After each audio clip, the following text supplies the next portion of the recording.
Alright, now we'll move on to the second sheet, which is looking at variables, and in VBA how to define a variable which you can use to do calculations or use in certain formulas, things like that.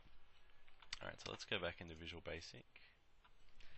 So what we're going to do now is we're going to create a macro that just defines the variable equal to the number 4. So let's define this macro. Now we'll just call it, again we can call it anything, we'll just call it message box variable. And now we're going to define a variable. So every time you define a variable, you use this dim, which actually stands for dimension. You're defining a dimension.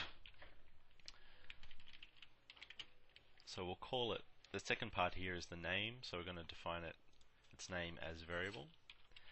And then you have to define it as something. You have to define what it actually is. So here it's just going to be the number 4, so we just define it as an integer. So define variable as integer, and then we'll set it to the number 4.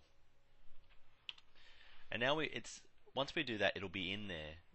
VBA will know that a variable is in there equal to the number 4, but we just want to prove that it's in there. So we'll just create a message box that displays that variable,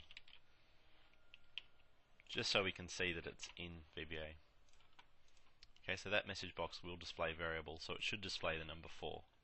So if we go back into Excel, run that macro, that message box variable macro, and there you go, it brings up the number 4. So we've clearly defined a variable equal to the number 4.